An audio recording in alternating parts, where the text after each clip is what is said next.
Okay, so apologies about that. So It's okay. hopefully we've got a really interesting conversation for you lined up today. I've got two really interesting speakers. One is a Jew from Judea, living in Judea, and the other is a Samaritan from Samaria, a Judea and Samaria, the origins of the name.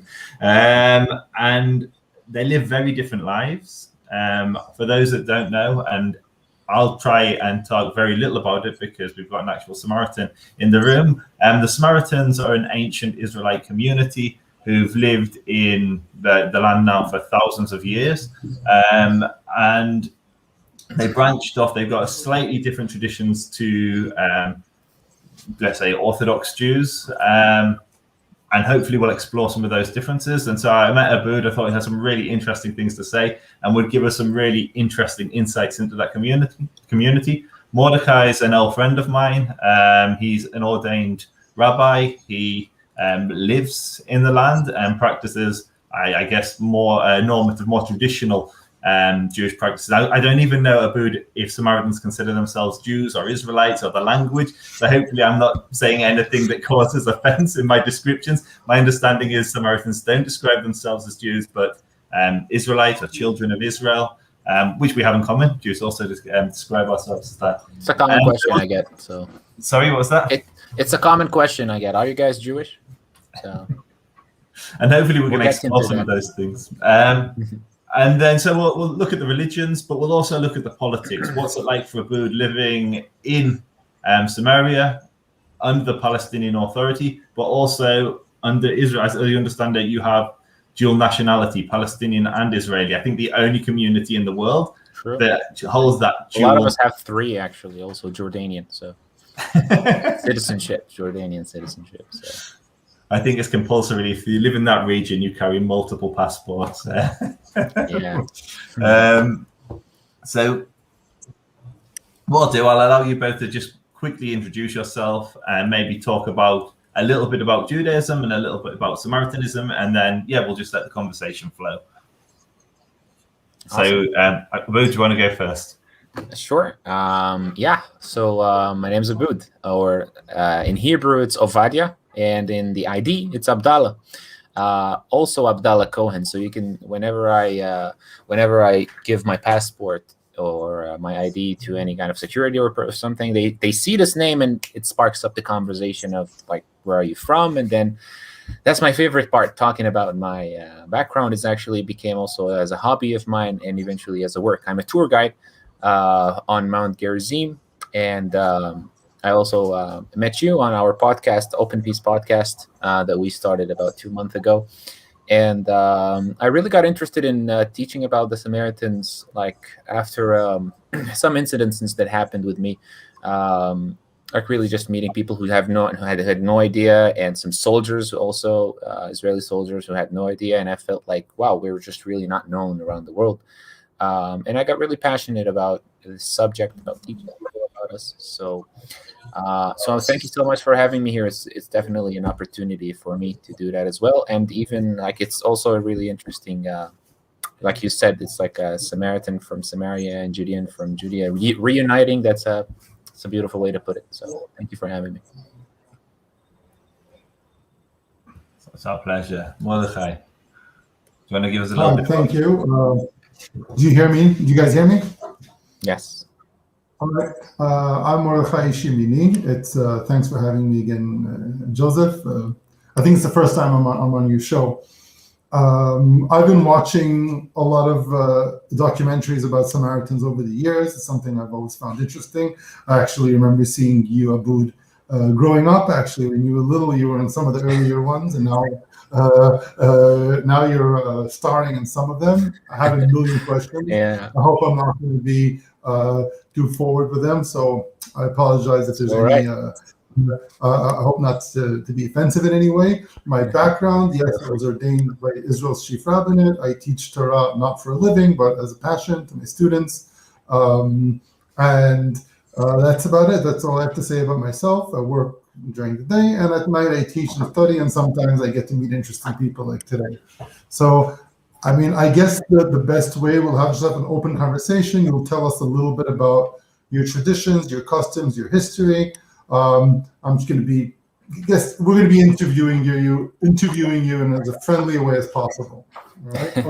Sure.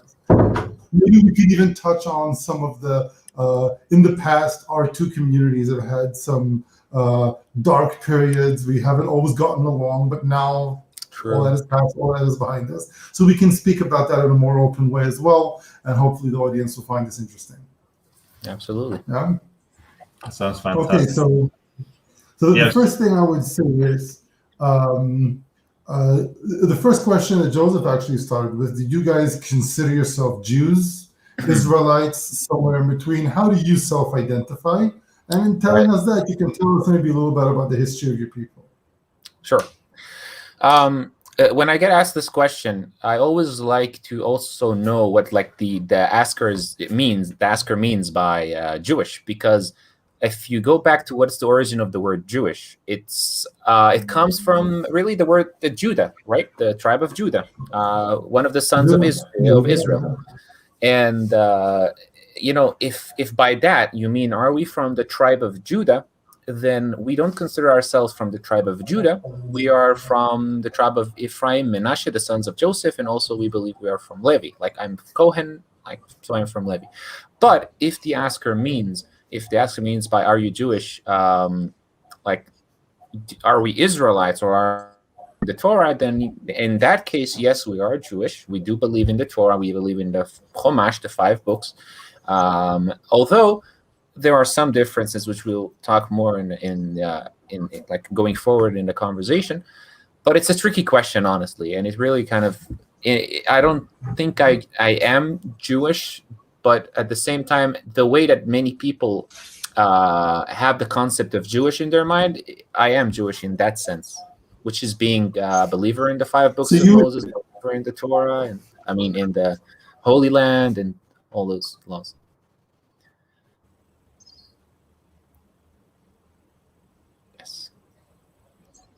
From what you're saying, you're basically... Yeah, do you hear me? Yes. So what you're saying is that you personally are a Levite with allegiances to the Joseph, to the Joseph Ephraim tribal hegemony. Is that how you would define it? It's more like what remained of the Samaritan community today. We believe there's 5 families for the remains today. There's 830 Samaritans today living in the Holy Land. There's no Samaritans around the world. I mean, there are some who found out about us, who believe their origins are Samaritans, and who are following the Samaritan traditions authentically. But there is no communities around the world except here. And the 5 families. One family is the Cohen family. From the Levites, and then 4 families from the 2 tribes of Joseph, because we don't have something called the tribe of Joseph, right? We have Ephraim and Menashe. So that's basically it. So your allegiance is to Ephraim and Menashe, and you guys reject the Davidic line. Is that what it is? What do you mean exactly? Levitic line? What? No, we don't reject Davidic Judean line. Davidic? The Judean. No, we don't. We definitely don't reject it. It's just that we, you see, when the split between the 2 kingdoms happened, we have the kingdom of Israel and the kingdom of Judah.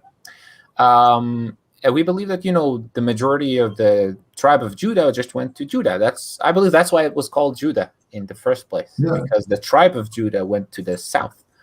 So you belong to that majority Israelite tribal group. Yeah, exactly.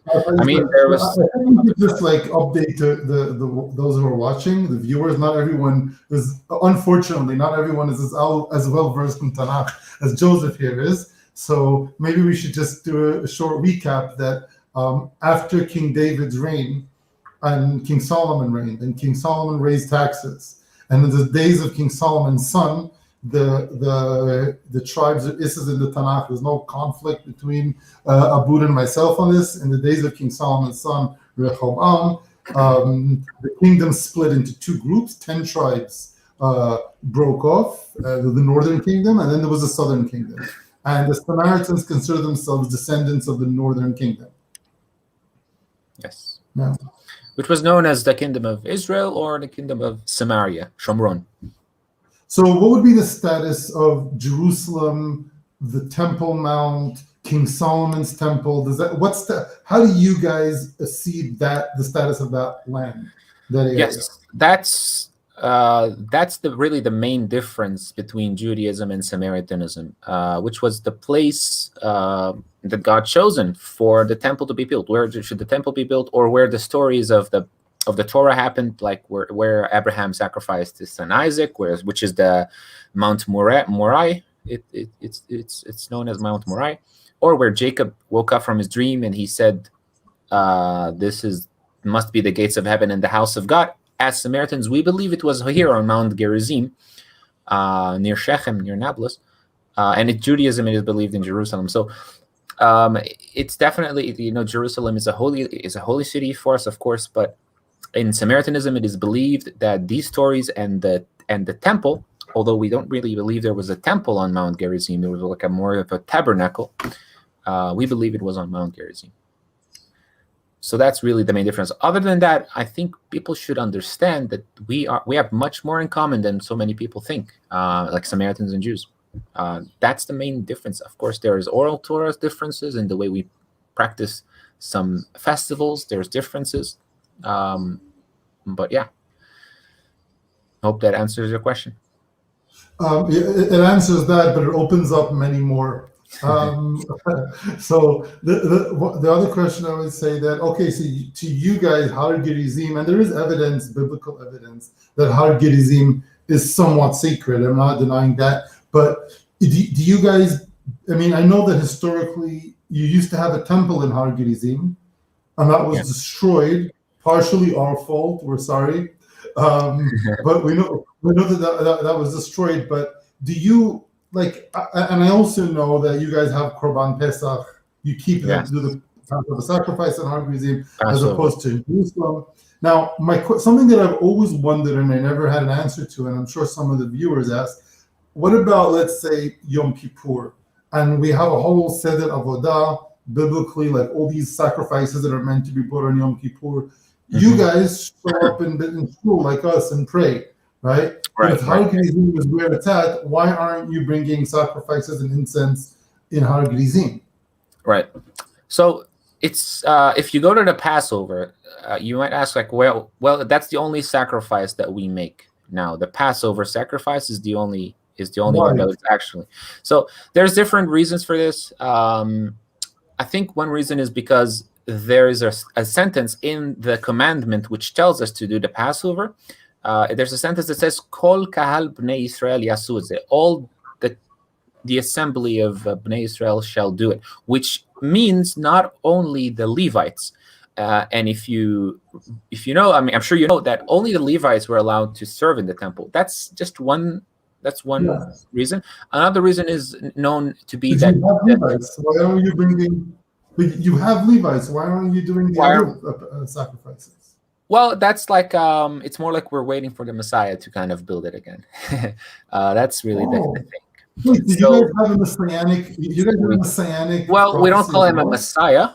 It's more like we call him a Taib, but he's like kind of like more or less. The Samaritan version of the Torah talks about it in a kind of a different place. It says that there will be a prophet that will be arisen, that will come from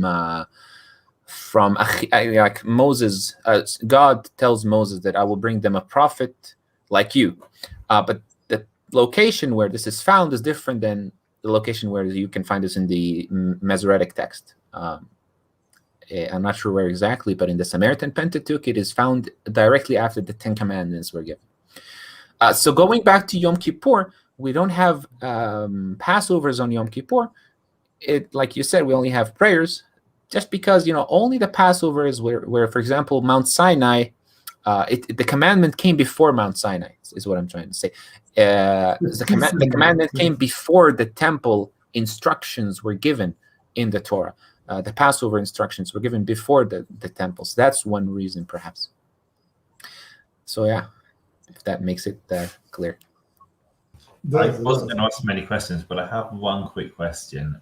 Your numbers have dwindled usually, which is a real tragedy. You went from being one of the largest Jewish or Israelite communities to probably the smallest. And one of the things I've really enjoyed is I've been watching a few YouTube videos and seeing lots of familiarity. So I pray in a Yemenite synagogue, and when I listen to the chanting, it's very similar. The pronunciation's probably much closer to Samaritan pronunciation than say Ashkenazi pronunciation. The way you all sit around the edge of the Bet Knesset, around the edge of the synagogue, it just, there was lots of things that seem very familiar. But then I look at how such a small number has preserved what are clearly very ancient traditions, which are shared with other Jews in the area. And while the Jewish communities have been able to, I'm just going to call them Jewish, I hope it doesn't cause any offense, but while the traditional Jewish communities have preserved their traditions and retained their numbers, and very few have assimilated out, the Samaritan community has really, really, really shrunk. And I wanted to ask you, one of the things I hear from a lot of my Muslim friends when I'm engaging in interfaith is that they point to the Torah and they say, look, it prophesizes Muhammad in this verse, and they'll point. And I wondered if a lot of the numbers that you've lost from your community have been through converting out to Islam or to Christianity, and if so, was the religion itself used as was the Samaritan Torah used as a tool to pull Samaritans away from their traditional beliefs? So yeah, the population, there's different. First of all, the population number, there's different numbers that we have. The most I think accepted was that the peak was about 1.5 million, 3,000 years ago. That's the peak.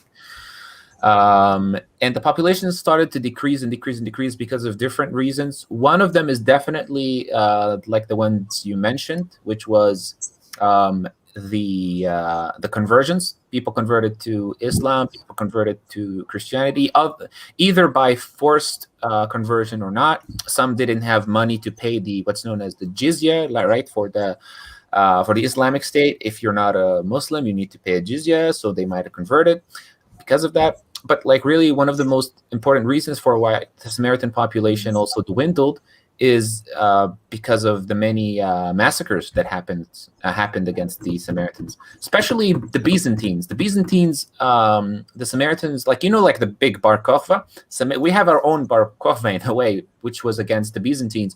The Samaritans were led by a leader called Baba Rabba.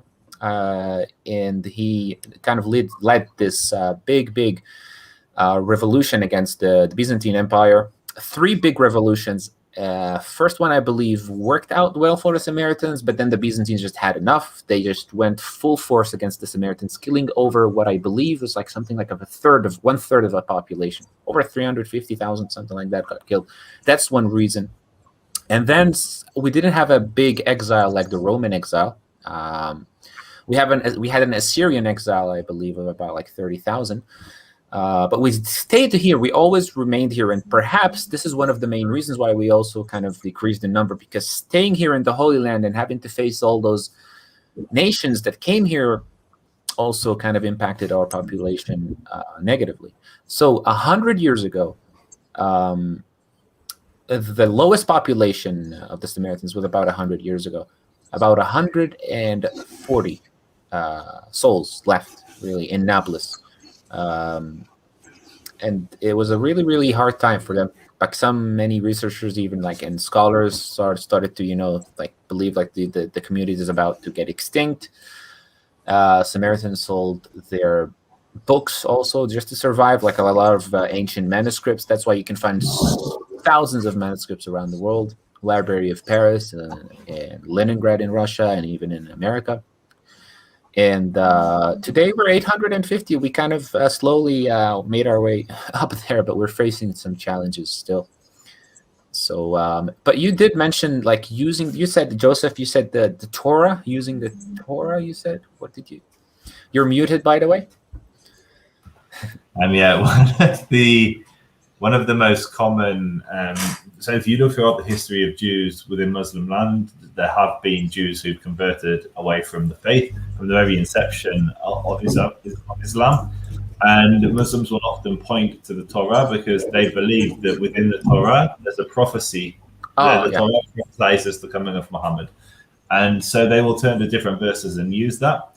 And it's just when you quoted one of those verses, it made me wonder, because I read lots of things online about, for instance, many of the families in Nablus, the Muslim families, have Samaritan origins. It's one of the things I've read online. When Abu said that some of them, when Abu said that some of them couldn't pay the jizya tax, so they converted, that convinced me that they're Jews. Yeah, they could. That's a good one. Anyway, so I can see where it's going from. This is quite fascinating. Well, the other thing I wanted to and not to be offended, just bringing up, like, in our tradition, I know, back in the Talmudic time, our communities were at conflict, and we have this tradition that the Samaritans weren't actually from Samaria. They came during they were exiled from somewhere in Iraq. Yeah, Syrians. And they came over here, right? Kuta, that you guys are called Kutim. My question is this something that you guys deny? Do you guys accept that that's partially true? How do you see that myth or story or origin story? It's kind of partially true because, well, first of all, we do know that those people, like the Assyrians, they wanted to replace the higher status people. When, like, the war happened, there's like the higher status people, the mid class. So the higher class was, I believe, they were exiled, and there's like a process of replacing them with people from Kuta. It has been partially proven to not be true because, well, we do have some DNA evidence that the Samaritan, like, for example, the Kohanim, Samaritans have the same Kohen gene. But our women, actually, some of our women do have, like, I believe, I don't know what kind of gene, but it was not like a Kohen gene. Some sort of Assyrian genes, yeah. Yeah, some of our women do have that, and it should be mentioned that for us, you are not a Samaritan because your mother is a Samaritan. Like it's not maternal, right? You got a patrilineal. Exactly.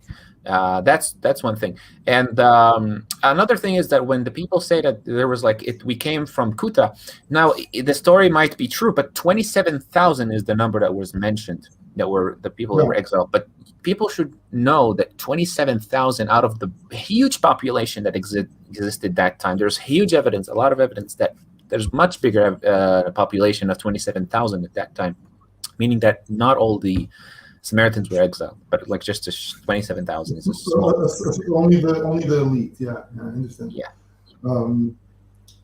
So okay, I have another question, like a few, if that's okay. Now, you guys, now that we have the state of Israel, and now that at least your religious freedoms are protected, right? Right. Your numbers are about 8. You said about 836 and so on, which I guess I was reading that about 40 years ago there was only about 200 of Samaritans. Is that true? 30 years, you said? 30 years ago? No, 50. I think it was 50 years ago. 50 years ago, yeah, there was something like that. Something like 200. So that means in if you quadrupled in 50 years. That means that you're going to outpace us in about 200 years. Right? Unfortunately, I don't think that's going to happen. Unfortunately, you don't think that's going to happen? Unfortunately, because the rate of like the house population is increasing has slowed down. People are not bringing enough children. It's like 3 children. So. Three children per family. Are you average of 3. I'm not married yet. No. Wait. Is there a possibility? What are the chances that we're speaking now to the future Kohen Gadol of the Samaritan community? Good question. Actually, it's a good possibility, considering that we choose the high priest as a person who is from the Cohen family, who is the oldest of the Cohen family, but most importantly, who lives on Mount Gerizim. So if I'm one day the oldest of all the Cohen family and still living on Mount Gerizim, I can be one. But here's the catch: that there's many Cohens here that live on Mount Gerizim, around like there's over like 100. Yeah, but you're the only one on this channel, so you win. Perhaps. Actually, my grandfather is the high priest now, but it doesn't go. So I was going to ask you that. I thought so from watching the shows. I thought it was your grandfather, but I wasn't sure. So right. I would say the chances are from 1 to 10. I would give it an 8. That in one of their podcasts, you're already going to be the Kohen Gadol. Yeah, I mean, let's see in 60 years. We'll get back to this podcast or something like that. It's definitely it's a huge honor. We have a list of all the Kohanim Gdolim that existed since Aharon, the first high priest, since Eleazar, the first high priest in the Holy Land. In fact, we have the third high priest known as Abisha, the son of Pinchas, who was the son of Eleazar. We believe that he wrote the Torah, and then we also believe we've kept it throughout the 130 generations. So my grandfather, by the way, is believed to be the 137th high priest since Eleazar. And mind you that at some point, it's the high priesthood stopped being from son to son and started being as the oldest from the Cohen family, because there's the Itamar line, which was from Pinchas, and that line simply died out. And after this line died out, I believe it was 1,500 years ago or something like that, the new rule to be the high priest came from the sentence which says from, I believe it's not Deuteronomy, in the 5 books, it says Ha'ach HaGadol Mi'achiv, or Ha'ach HaGadol. Yeah. Exactly. You can pronounce it in Samaritan Hebrew if you'd like. Yeah. And not just the pasuk, any pasuk. Maybe the listeners would like to hear. Sure. Like maybe a common pasuk, the Shema or something. Like, for example, Lech lecha me'arsecha u'moledetecha, right? Yeah. Abraham was told to go from the land to the land of your fathers. We say, Liklak mi yorsak u'min moledetak u'min bet abik, mi bet abicha. Al eretz esher arecha, we say al aretz esher arak. And for example, we say, in the beginning, God created the heavens and the earth. Bereshit bara Elohim et hashamayim v'et haaretz. In ancient Hebrew, Samaritan Hebrew, we say, Barashet bara Elohim it hashamim with aretz. What about names? Just because a lot of the audience will be familiar with very basic terms like Shabbat. In Hebrew, in our Hebrew, we say Shabbat. Abraham in Hebrew, in the Assyrian Hebrew, it's Jewish Hebrew. We say, what do you say? Avram? In ancient Hebrew, or Samaritan Hebrew, it was Abram, and then when his name was changed from Abram, it became Abram, right? When God, so it became Abram. That's not that different. Abraham is not that different. I mean, like Syrian Jews also, their vet is not V sound. It's like the Iraqi Jews. Right. Will sound like that, but like the way you say your cuffs of feet is a cuff. That's interesting. You see, yeah. It's like, for example, Yaakov, we say Yaakov, so it's pretty similar. It's actually, if I say the Shema, you would also follow me. I recognize it, but it's different for us. It's unlike any Jewish community that we know of. Yeah, I know what you mean.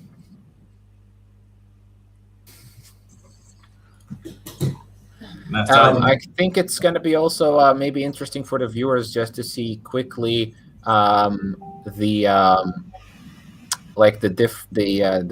differences of the language. If I can share my screen for a second. You should be able to. Do you have the option to? Yeah, like this. You're going to show us the text, yeah? Do you see it? So no, not a text exactly, but the alphabets. Do you see them clearly? Yeah. So this is Alaf, B, Gama, Dalat, right? So if you see, for example, this is in, okay, right here, in, and it means I, like Ein means I, and we draw it as a way kind of like that's how ancient Hebrew used to like. It used to resemble the things that we see in the universe, like the human body. Shin here is shin means teeth. Rosh means head, and it also kind of resembles the head, or yud, which means hand, right? So we learned this language. We learned this font. You can say it's not a language. It's like it's still Hebrew, just his script, right? We learned it at the age of 5 years or 6 years. We have special schools that teach our next generation how to read it. But our main language, our mother tongue language, because we lived in Shechem, Nablus, for many years with the Arabs there, it's Arabic. Although the Samaritans who live in Cholon, we are split, by the way. Half live in Nablus, near Shechem here on Har Gerizim, and the other half lives in Cholon. They speak Hebrew. So, yes. So I think that kind of segues nicely into some of the more political stuff, because a lot of our viewers won't be religious, but a lot of them certainly are religious. But I think what will make it interesting is going into the politics, because almost everyone that's following us is interested in the politics. And they all want to know what you think of the conflict. We all want to know. Yeah. So I guess one of my first questions is, you have this dual nationality. Joking. In your case, you have tri-nationality. I don't know what you call three, which is Palestinian and Israeli. Right.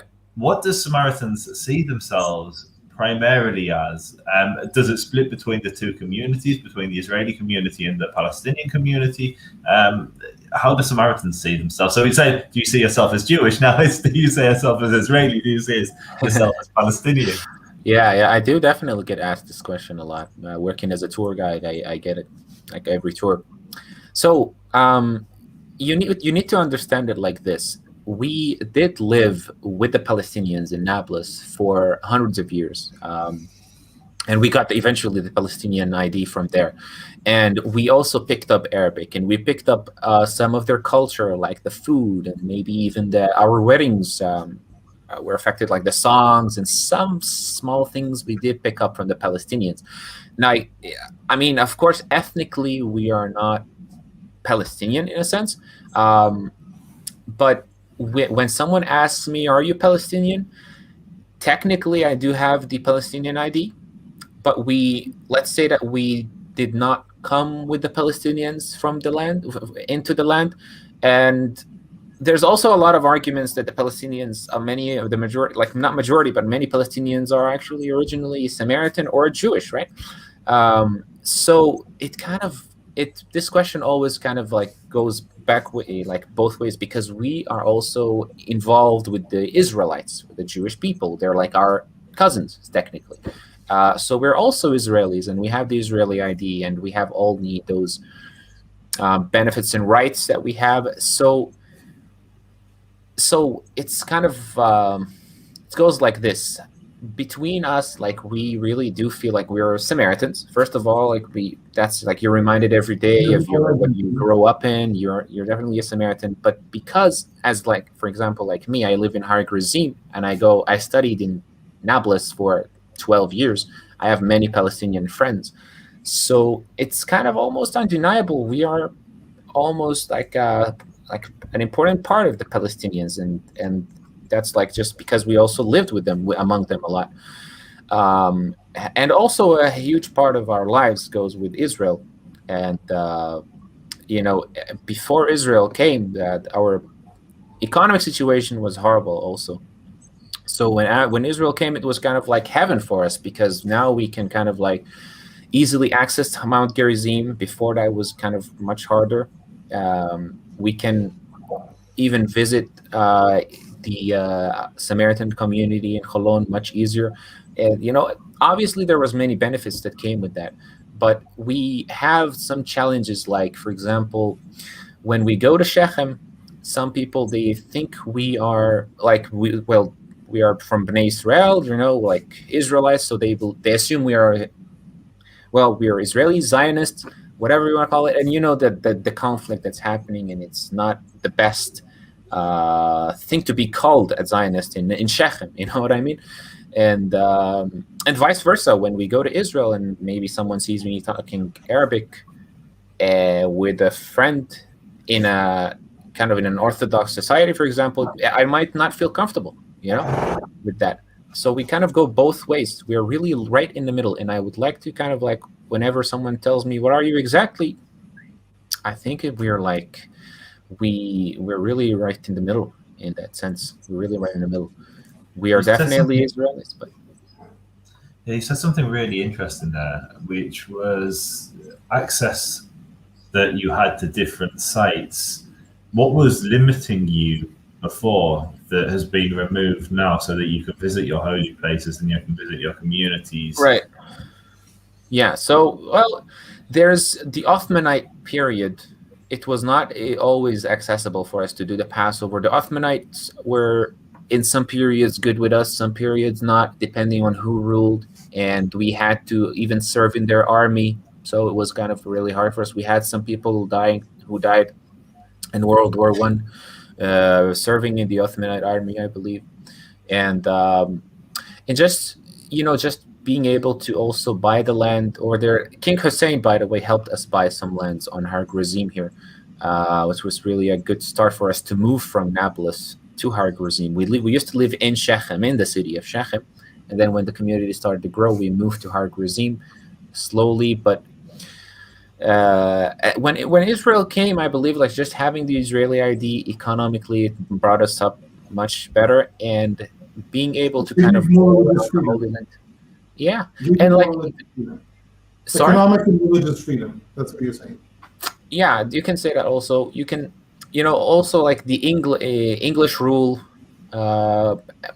We had some trouble also with. Was it the English or was it? There's a nation who gave us a lot of hard time to access Har Gerizim to the point where we couldn't do the Passover ceremony. So we had to do it like near the mountain, because as a Samaritan, only on Mount Gerizim this ceremony should be done on. But there were some years where we couldn't do it on Har Gerizim, so we did it like next to the hill of Har Gerizim, next to the mountain. So the Jewish experience was under the Ottomans was similar. So it sounds like the Samaritans and the Jews suffered similar fate. So there's a very well documented massacre in, was it 1517 or 1519? I always mix the two up. Where the Ottomans came into Hebron, and they massacred the Jewish community there. Whereas at different times it was slightly better. So it really did depend on the caliph. It really did depend on literally not just the dynasty, but who was in charge of that dynasty in that particular year. And it's one of the things that I experience a lot when people speak of Islam or caliphate. They speak of one monolithic bloc representing all Muslims of all time, and that isn't the reality. I'm sure there were times when it was good for the Samaritans and times when it was terrible. Times when it was terrible under Christians, and times when it was terrible under Muslims, and times when it was good under both as well, hopefully. 100%, yeah. No, not all the periods under the Islamic control was good. Not all of those periods were good, especially because there's the concept of the people of the book in Islam, right? And a lot of some nations did not really consider us the people of the book.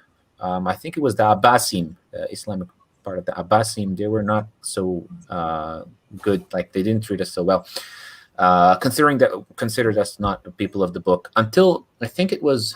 Not sure who ruled in 1800s. I think it was also the Ottomanites. 1800s it was probably the Ottomanites.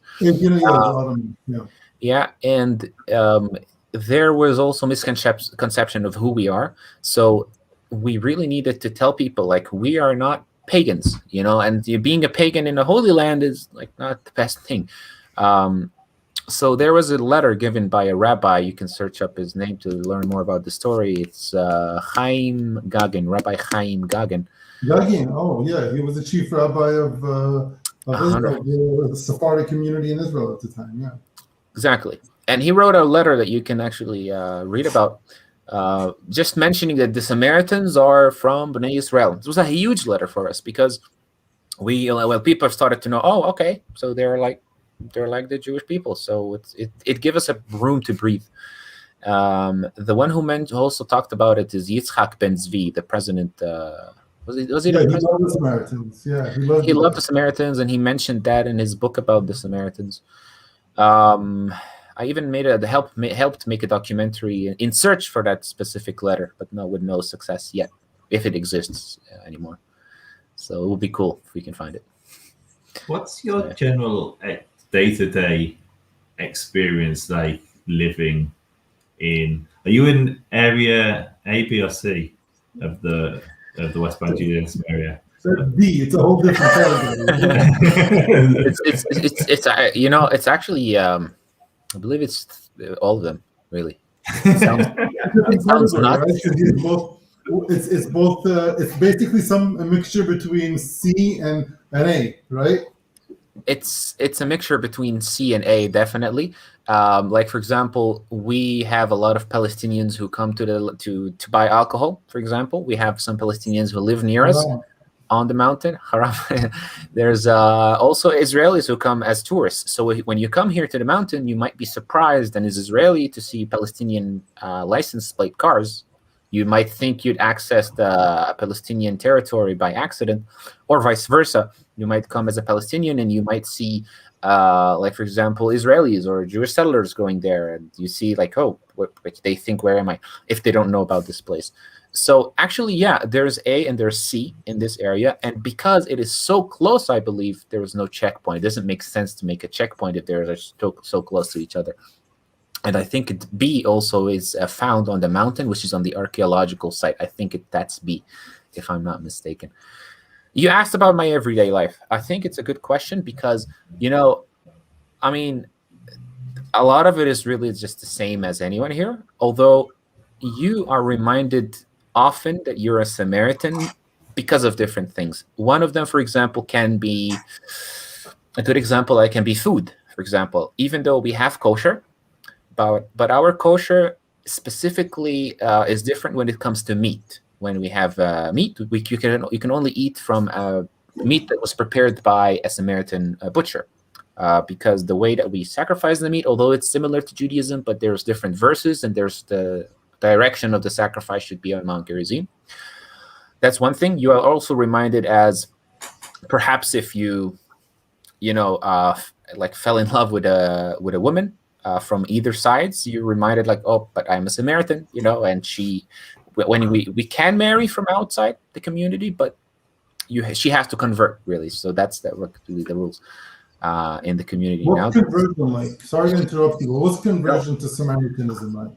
Yeah, we don't have a ceremony. Let's put it there. There's no specific ceremony. The ceremony itself might be the wedding, actually, or the engagement. But the woman has to come here and live with the community for at least 6 months until she proves that she can keep all the traditions that we keep, until she proves that she can keep the Shabbat and the traditions, and until she proves that she's serious about it and not just here to just get married, because you also have to have genuine interest and love the traditions, because we are at that point in our population that we want to raise our next generation to also, make this tradition survive for the next generation. Is it a new thing that you accept the converts, or have you always accepted converts? Oh, good question. I think we did accept, we did marry from outside the community like a long time ago, but it was less acceptable. And it just comes from how like some prophets married non-Israelites, although like the oral Torah did not exist at that time. I mean, technically at the time of Moses married an Egyptian, but his sons, were considered Israelites. So at some point it was acceptable, but less than today. Today, if you want to marry from outside, like for example, we have Ukrainians who converted to become Samaritans. We have, of course, Israelis, like Jewish women who converted. We even have like Muslims, like 2 Muslims from Azerbaijan, like 70 years ago, who converted. So when it comes to the mother, she doesn't have to be from like the Israelites or from like the Jewish people, but if she is Jewish, that probably might be easier because she knows, maybe the Shabbat laws more, the kosher laws more. So So I got two questions that tie into that. One's a really basic question, which is just a simply yes, no answer is fine. Can men convert to Samaritanism? Yeah, I mean, well, definitely, because we do have some people who converted, although it's debatable because the origin, you might need to be from the 12 tribes, right? Now, we do have people, I do have a lot of people that ask me on Facebook, I don't know where do they find my name, but they tell me, like, hey, I discovered that my DNA has Samaritan in it. And what does that mean? You know, I had more than a few people telling me that. Well, to make it clear, we definitely don't preach Samaritanism. But if someone comes and tells us, hey, I want to be a Samaritan, I mean, yeah, we don't say no, although are you going to live with the community and is the community going to accept you? That's a totally different thing, because we're a very small community and everyone knows each other here. But when you come to the Passover, for example, and tell us, hey, I'm a Samaritan, I mean, I learned about you guys and I learned all the traditions, can I eat from the Passover meat? Probably the community will not accept that. We're very, what's the word? Isn't that a biblical prohibition? You're not allowed to eat. If I remember correctly, you're not allowed to share the Passover meat with an outsider. Yeah, at least in rabbinic law, that's the case, and it's biblical source for that. I think it's not even about being nice. I don't think you're right. You can't. And outsiders, and I think that's part of the law. I think what you've described really touches on my second question, which, I mean, that part's very clear. But within, let's just say, normative Orthodox Judaism, we have many laws that were introduced by men. The verses of the Torah go via the great courts, which stood many, many years ago. The prayers that we say were enacted in many cases by the great courts. And so we have this tradition of a court that can introduce law, and that law is largely codified in the Talmud. We have the tradition of the oral tradition, the Talmud, the Mishnah, and we have this like accompaniment to the Torah, which determines what we can and can't do. You've described very similar things, and what I'm really curious as to, what's the mechanism for that? Who determines how somebody converts to Samaritanism? So you said the community has to accept them, reject them, but it sounds like there's a process. You have to be there for a year or so to make sure that you're keeping the law. Where does all that extra stuff come from? Who determines that and how? Right, it's a good question. Well, listen, the reason why it's hard to answer this question of can a man convert to become a Samaritan is because, well, until now, there's maybe one person or two or three who really came into the community and started to do some Shabbats a few times, like four, once every few Shabbats. That did happen. So what I'm trying to say is that there's no men who really came and lived with the community and converted. That's why it's really hard for me. But who decides? It's probably up to the high priest and the congregation of that with the high priest, meaning the heads of the community, the higher status people, the older people. The authority is the high priest. Like when you guys make a decision, the high priest rules, and that's what he says, or is there like a bedin of court? The high priest is kind of he's like a spiritual leader, basically. It's not like he's the one who will. It's not like he's the king and who's giving orders. It's really not like that. It's just that you have to tell him what to do. If the high priest is like 100 years old, for example, and he's not in a good situation to give orders, he is still considered the high priest. But the person who is less older than him, just the next less older than him, he might do those commandments, but he's still not considered the, let's say, official high priest. You know what I mean? So kind of like that. We're in a situation right now where we do also have the community. How can I call it? Va'ad. How do you say Va'ad in ancient? Council. You have a community council. Exactly. Who get elected? We have 5 people who get elected every 2 years. Who like Samaritans really have this election day, if you're gonna call it. Although I don't think it's fair because people just vote for their relatives. So, That's very Middle Eastern. I know. But yeah, it's definitely a good question that if someone who can convert or not. It's not that easy. It's who knows what's going down the road now. What about Shabbat? Well, I just want I really like. So how do you? It goes back to how do you interpret the law? So you can't light a fire. Right. What's a fire? Who decides what a fire is? Is that the Kohen Gadol that?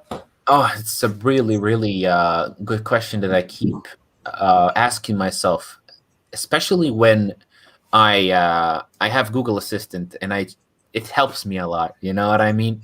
And then I wonder, we have Go'i Shabbat. What makes Google Assistant or Siri, if you use iPhone, what makes them not a Go'i Shabbat? Then you go for electricity, and then we have electricity being considered fire, right?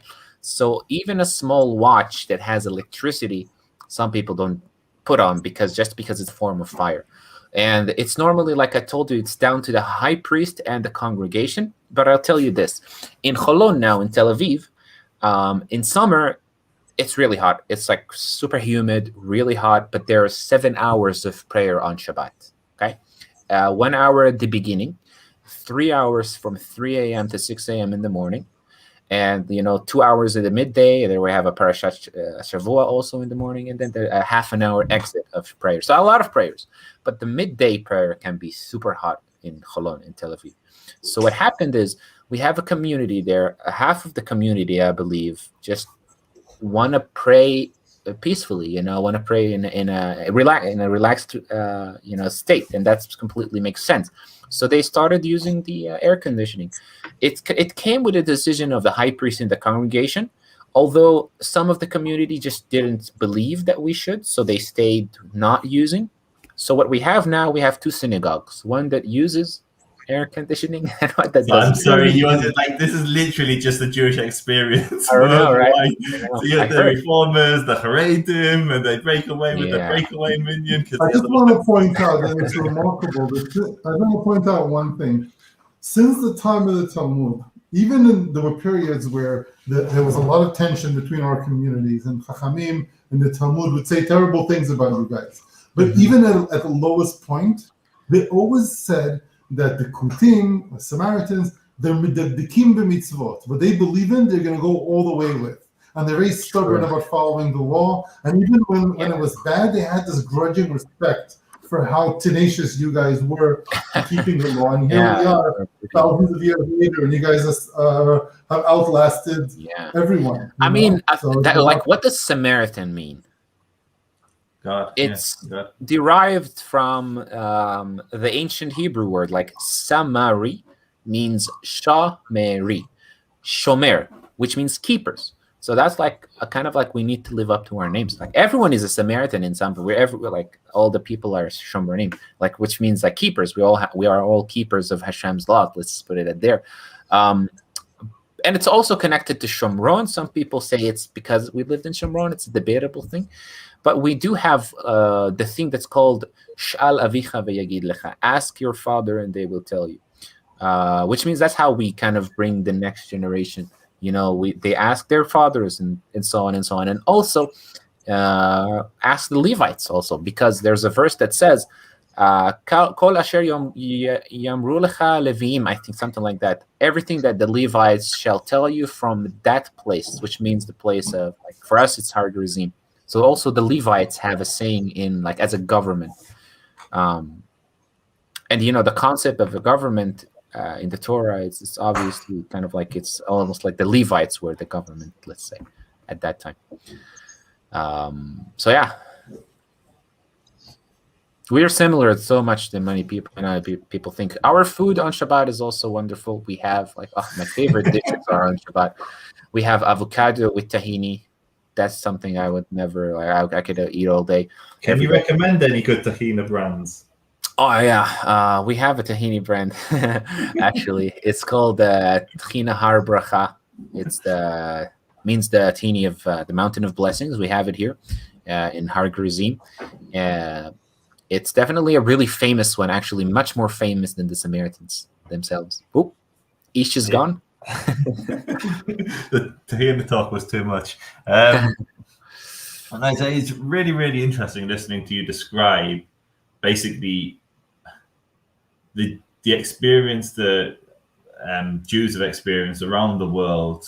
How do you keep the traditions? How do you preserve them? How do you pass them down from generation to generation? What's the mechanism? Right. I think it leaves me with one question. So if you were to become Kohen Gadol in 50 years time, and you were to rule that, let me just add Mordechai back in, and you were to rule that electricity, it's kosher on Shabbat.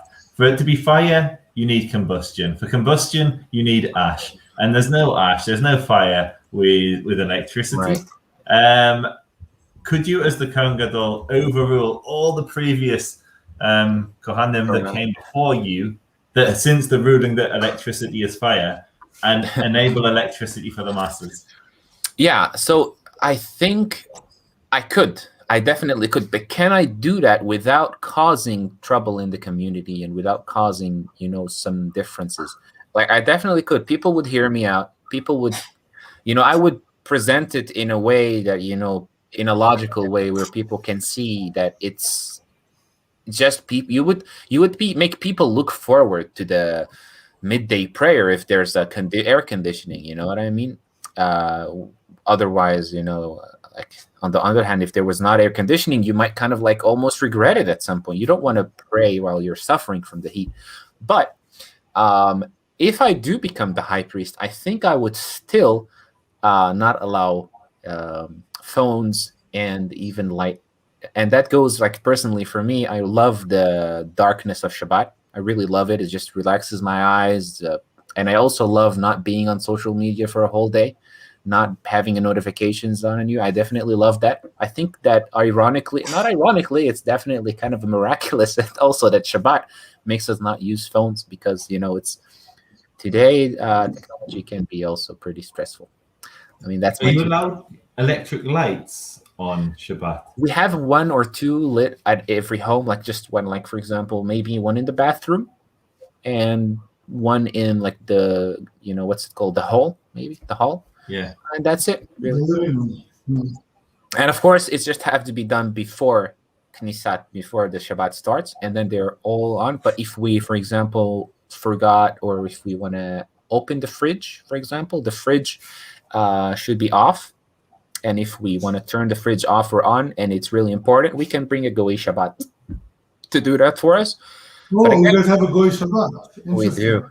If you come here at 7 a.m. in the morning at Shabbat, you'll see some few things. One of them is you'll see a lot of people having a table at the street or in their balcony with a lot of Samaritan food and Samaritan arak, which is so strong, by the way. Oh, I heard about that. I heard you guys make the best arak. Is that true? Yeah, that's true. But it's really strong. Is that commercially available? So it's commercially available if you come here, although I don't think we don't ship it outside. It's just we have a market here you can buy it. It's really strong. Pretty delicious. Okay. I just like one glass of Shabbat on Shabbat morning because we have like 5 hours of a nap after that, so you don't mind. And you'd see also the Goy Shabbat hanging around with a bag of sweets because every house that he goes to, they give him sweets. So you know that he's done as more the bigger the bag gets. Excuse me. You guys call him Goy Shel Shabbat? Is that what you call him? Honestly, we don't have that term. No, we don't have that term. We might use using it for us. Yeah. We just say, you can bring an Arab. We have Arab neighbors who live like close to us. So, yeah. I have a question. Do you guys have aspirations in the future to rebuild your temple on Har Gerizim? Yeah, I mean, there's many poems. We have a lot of poems and a lot of prophecies about the temple, the third temple. It comes in a sort of a poem also. Like one of the most famous poems talks about the temple being rebuilt, although only when the Israelites reunite. That's the thing. When the Israelites reunite, not being in a kind of like not being like split, that's when the Mishkan will be built. When the Ta'ib or the Mashiach will reveal it, basically. And in our case, it's hard. Is that something that you're waiting to happen to you, or is it something that, like, in a final agreement, you would want Israel and the Palestinians to be okay? You guys have Har Gerizim, and you can build your temple, or is that something you wouldn't do? You would wait for the miraculous. Definitely, in like Samaritanism, there's definitely a wait for a divine sign. So we're not waiting for anything. We're not waiting to gather money to build it, or we're not waiting for anything. We just, there's no, I don't even think that we know how to do it. I mean, this Torah does tell you, but like, can we really replicate it exactly like it was? I don't know about that. I mean, that's debatable, I guess. As far as our resources on how to build the Mishkan, it's only from the Torah. What does the unification mean? Does that mean that Jews that follow the Torah will follow the Samaritan Torah, or does it mean that Samaritans could follow the Jewish Torah, or does it mean just they can both keep their respective religions, but they see each other as brothers? Like, what's the? Yeah, so it actually it can go. Who knows? I mean, the Ta'ib will tell us. If he comes to tell us, hey, we're moving to Jerusalem. We'll have to move to Jerusalem. But in the Samaritan traditions, it is believed that people will come to Mount Gerizim to build the temple here. So it's in Samaritanism, it's Har Gerizim. Har Gerizim is really for us, it has 12 names. Like, one of them is the Shar Shamayim, the gates of heaven, the house of gods, the Mount Moriah. Why do you call it Mount Moriah? Huh? Elohim. Well, yeah, because that's where we believe Abraham and Isaac's story happened. So that's one thing. We also have Gematria, by the way. Gematria, or is it Gematria? It's the numbers. Yeah. Numerical value of letters? Sorry? Numerical value of letters. Yeah, the numerical value. And it's a wonderful thing, because there's a lot of numerical values in the Torah that really make a lot of sense. One of my favorites is, there's a verse that says, "Chodesh hazeh lachem hu rosh hachodashim." This month shall be the head of the month for you. And if you kind of take the numerical value of, I believe, Rosh HaChodashim, I believe the word Chodashim turns to be 365. I'm not 100% sure about it. 365 for 365 days. That's pretty cool. I love numerical values like that. Whether they are divinely inspired or not, I just love to find them. So yeah. In our tradition, we call them Parperaot LaChochma. Like, Chachamim used to use Gematria as a tool to train the young students in mathematics. So they would say, what would be the Gematria of Chodashim, and the kid would come up with it. He goes, what does that remind you of? It was more, we saw it more as a tool, but mystics and Kabbalists try to give it real intrinsic value. Right. But Chazal used it more as an exercise. It was just math. Ancient mathematical exercise. But that's interesting that you have that. I don't mean to keep on asking religious questions, but this is what I do. I always found it interesting. I read that you guys have Simchat Torah, which to us is the most rabbinic holiday. It's not biblical. How do you guys have Simchat Torah? Well, I'm not sure where did you hear it from, because we don't exactly call it Simchat Torah. Exactly. What do you call it?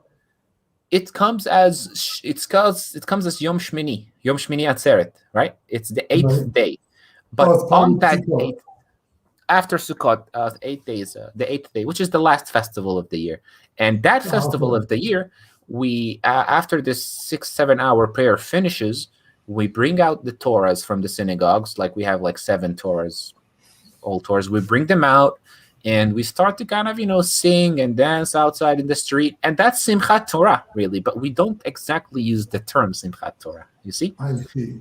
Although it makes sense that we call it like that, I guess. But we don't have Purim and Chanukah. Someone told me that you guys invented knafe for Shavuot. Is that a myth? That's the first time I hear that. No. It's a myth, right? I mean, okay. it's what's true is that the Nablus people, the Shem, the Palestinians in Nablus, they are the ones who invented knafe. as far as I know. Yeah. I mean, that's the famous But thing. it's not something that you guys consider a Samaritan origin, right? It's something from Shechem. No, it's definitely something from Shechem. Okay, Yeah. just going a little bit into the politics before we wind up, it would be really interesting to understand what the relationship of the families from Kiryat Luz, from Mount Gerizim, is to the Muslims, the very few Christians. I don't even know if there's any Christians left in Shechem, Nablus now. What's the relationship historically with that community? What's the relationship today with that community? All right. I mean, first of all, why do we have a community in Holon? First of all, in 1930, 1935, there was a community in Nablus. Obviously, the community in Nablus, there was a family there who didn't find a job, and they were offered some jobs in Jaffa, which is a city near, like it's basically Tel Aviv, near Tel Aviv. And slowly, other people started to move there for economic reasons before when World War II started. And then slowly Yitzhak Ben Zvi offered them the Israeli citizenship and offered them to go and he offered them to buy them land in Holon in Tel Aviv. So that's how the community really kind of developed there. Then it was really hard for those communities in Israel to access Har Gerizim easily. There was some, because this area was still considered, I believe, Palestinian or Circle A. It was Jordanian back then. It was Jordanian. Exactly, it was Jordanian. So it was not easily accessible for them because they had the Israeli ID. That stayed for a few years. And slowly they began to have access to Mount Gerizim, and that's when our relationship with them, with those people in Holon, started to get stronger because we visit them in their weddings and they visit us in our weddings. We go and visit them whenever there's happy occasions or sad occasions, and we also have of course any kind of festival like the pilgrimage. We do 3 times Aliyah B'Regel, 3 times pilgrimage, so all of them have to come and do it here. Passover, Yom Kippur they do it theirs, but Passover they have to come here, and some other occasions. And we also marry from them and they marry from us. It happens, and we have a great relationships all the time. We're always in contact. So just yesterday 2 days ago we had a wedding, and everyone came from there to watch this wedding. We had a wedding even though there's Corona. Everyone got vaccinated. We had some permits going on. So did the Samaritans did you get vaccinated with the majority of Israelis, or do you follow yeah? Well, the Corona, we did have like 100 or 80, about 80 cases of Corona in the community. Considering the number that we were only 800, that was a high number. I think we were 2 who unfortunately passed away because of this pandemic. But our synagogues were closed for like 4 weeks because of the pandemic, 5 weeks even maybe. And we were praying at home all that time. So it was some hard days, but thankfully we are almost at the end of it here. And what about so that's the relationship between the community in Holon. What about the relationship with your Muslim and Christian neighbors in Nablus? Historically, what's that been like, and how is it today? It's actually really good. It's really good because we lived in Nablus for many years, and we developed a really good reputation when it comes to like living in peacefully. We speak Arabic perfectly, so communicating with them was never a problem. And we basically we are considered also the people of the book by them. Some people even think that we are like the real Israelites, and the Jewish people are not really real because they came from Europe. Yeah, I'm sure you have this. You've heard this before. So you guys probably think so as well. I don't think so. No, I don't think so actually. But it just makes sense that when they think that, they're not going to behave towards the Israelis as they should towards the people of the book, as known, right? So that's something that I do get. But us living there, and I learned there in Nablus for 12 years with the Palestinians. I even took a bachelor's, a BA degree in marketing in the university there. Never had any problems. I mean, maybe maybe 3-4 occasions that were like some children who just didn't know who Samaritans are, and they started to call me names. That's just happened, but not in a huge deal. So, what would happen if me and you? So I went with Kippah, looking like a European Jew. What would happen if the two of us visited Nablus, visited Shechem? Would that cause problems for you? Would it endanger me? But what's your take on taking? Because obviously you're a tour guide, and this is part of what you're doing. People who do want to visit the Samaritans should definitely check out Abud Cohen. But if you were to take me to Nablus, what would happen? Sure. Like as what you're wearing right now, for example, with the kippah, I don't think you look that Jewish to them, honestly.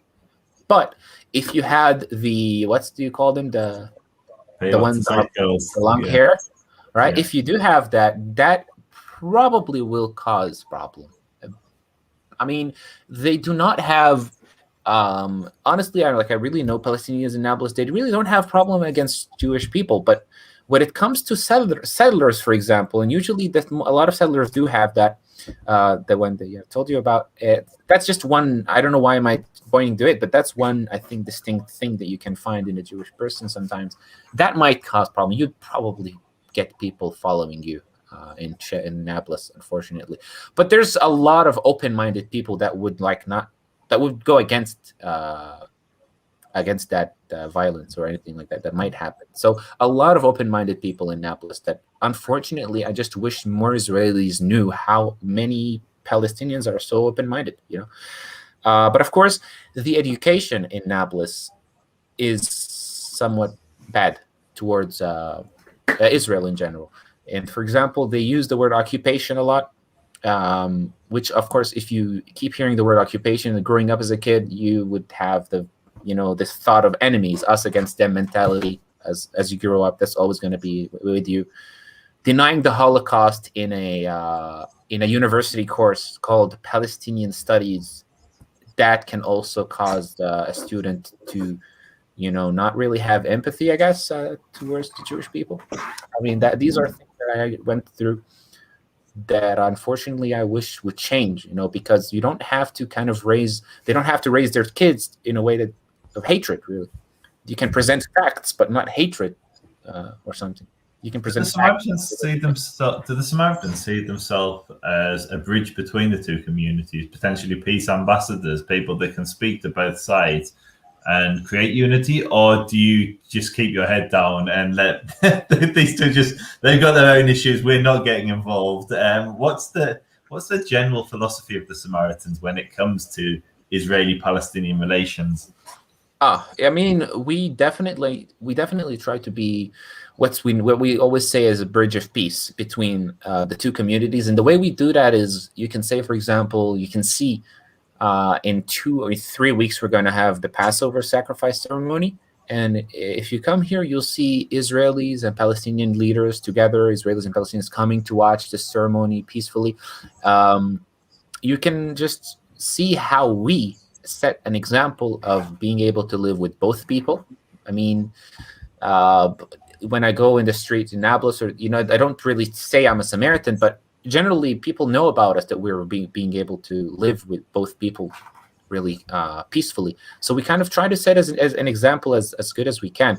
And we do fall sometimes under the steps of this conflict in a bad way. Like, for example, in the first, was it the first or the second Intifada? I think it was second Intifada. There was a priest, a Samaritan priest, he was at the age of about 55 at that time, who was coming from Nablus basically. And on his way, he was obviously using an Israeli license plate on his car. And I think some Hamas people saw him and they thought he was a settler, and they shot at him. And it hit his leg. Lucky for him, it was not a lethal shot, but unlucky for him, it was enough to make his leg got stuck on the gas pedal or something like that. Or he was, I don't know the exact story, but he was in a rush to go to the hospital or something. So on his way to the hospital, he still has to cross an Israeli checkpoint. And what did the soldiers think when a guy rushing towards you that fast because the guy was like obviously thought he was about to die, so he thought the soldiers thought that he's rushing towards them, so they shot at him too. So he got shot by Palestinians and Israelis under, I think, or like 5 or 10 minutes, something like that. That's horrible. Yeah, lucky for him, he's okay now. He just uses a stick to walk. But that's one thing, and also another thing. Literally getting caught in the middle in the crossfire. We are definitely. That's definitely true. One thing that you might know the story, a short story. I'm not going to go deep into it, but like the main points is that we can go to Israeli and Palestinian areas easily, which means we can use shortcuts. And if we can use shortcuts, we can, for example, also use Israeli or Palestinian transportation. One time I was using a Palestinian transportation to move to an Israeli area for my father to pick me up. And as soon as I went out of the Palestinian taxi, Israeli soldiers, two Israeli soldiers saw me, and they came running towards me. One of them was pointing the rifle very close at my face, and I was like, I'm a Samaritan, relax.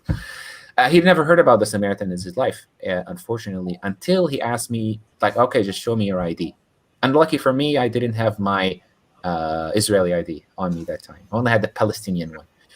But I remember that my name is written in Hebrew in the Palestinian passport, and he could read Abdallah Cohen, which further confused the situation until he saw that I have decent Hebrew and I know enough about the Torah. He let me go, which was inspired me. One of the things that inspired me to, teach people about us. And also, people know about the Good Samaritans. They hear about the Good Samaritan, but they don't know it's related to us. They just think it's a guy who's named the Samaritan who Jesus talked about. So, I'm sure you heard about it. So it's been really, really fascinating for me. Mordecai, I don't know if you have any further questions, but I've learned so much. I have only 28 questions for this installment. Feel free, to ask anything, even after the podcast. This really is fascinating. I just want to point out one thing before I go. You mentioned a few times your name being Abdullah, being an Arabic sounding name. It would interest you to know that the late Sephardic chief rabbi of Israel, Ovadia Yosef, his name was Abdullah. It was his given name. That was his name on his first Israeli passport. It was Abdullah Yosef. They made it Ovadia as a de-Arabization of many of the Sephardic Mizrahi Jews. Oh, wow. And I heard about it. Something to point out. If anybody says something about your name, you say you should know. Maybe even I could send you a picture of it. I may have a photograph of it, because Chacham Ovadia's name was Abdullah as well. So yeah. There are some people who told me that. That's really cool to know, actually. Let's just say that some people, caused me some trouble because of my name. Talking about El Al, for example. I think it's my name. I don't know. Maybe also because they know that I have the Palestinian ID. So last time I came from New York, I spent 6 days in New York. On the way back, the woman who was supposed to kind of like give me the passport, just didn't believe my story. She's like, as a Samaritan, and I had to, she told me, tell me more, and I was like, oh, sure, that's my job. I like it. I didn't mind. They spent about 40 minutes investigating my story. We got an hour and 20 minutes, so hopefully it was a little less stressful than passing. No, it was awesome. To allow security. No, it was really great. Thank you for having me. And looking forward for the next time. And I invite you and Ish also to Har Gruzim to have a nice tour around here. We have a lot of historical places worth checking. So, and if we can get there for Pesach, we can smell the meat, but we can't eat the meat. Yeah, you're right. I'll try to slip you. I mean, you consider it also from Bnei Israel, so I'm fine with the Iraq. Okay, absolutely. Awesome. So we've lost Mordecai, but again, really, really appreciate it. For anyone who is interested in visiting the Samaritan community, make sure that you check out Abuka. He is a tour guide. He can take you there. You can see and experience what Samaritan life is actually like, and as it has been practiced for thousands of years now. So really, really appreciate your time. Mordechai, really, really appreciated your contribution to the conversation. It was definitely much richer for you drilling into the religion than myself. So yeah, thank you both of you for taking part. Thank you. If you have any closing comments, feel free to. I don't think I have any closing comments. I'd like to point out also for people to follow my work also with the Open Peace podcast. I think they definitely like some stories there, because you see every guest that we have, they get to know I'm a Samaritan, and somehow it kind of has a nice addition to the conversation. Like when we have a Palestinian on and they know also I'm a Samaritan, and suddenly the conversation goes on in really interesting ways. So like tune into that also. I'm sure people would be interested. What's the Instagram, YouTube, Facebook, Twitter? Just Open Peace? Is that what they look for? Yeah, search for Open Peace Podcast on YouTube or at Open Peace Podcast on Instagram. We just started like 2-3 months ago, and we had you, Joseph. You were an awesome guest. Thank you for coming there. And we're looking forward to kind of showing people that peace is possible, and we want people to have a more clear understanding of the conflict from the people from outside too. So tune in there, and I'll be happy also for people to come to Har Gerizim. We've been having a lot of guests these days because it's Pesach, so the mountain is finally with tourists. For over a year we didn't have a lot of tourists, so now it's definitely. And come drink some arak if you like alcohol. Awesome. All right. Really, really appreciate both of your time. Thank you. If you're celebrating Passover this week, have a great one. If it's in a few weeks' time, have a great one then. All right. Cheers, everyone. Cheers. Bye-bye.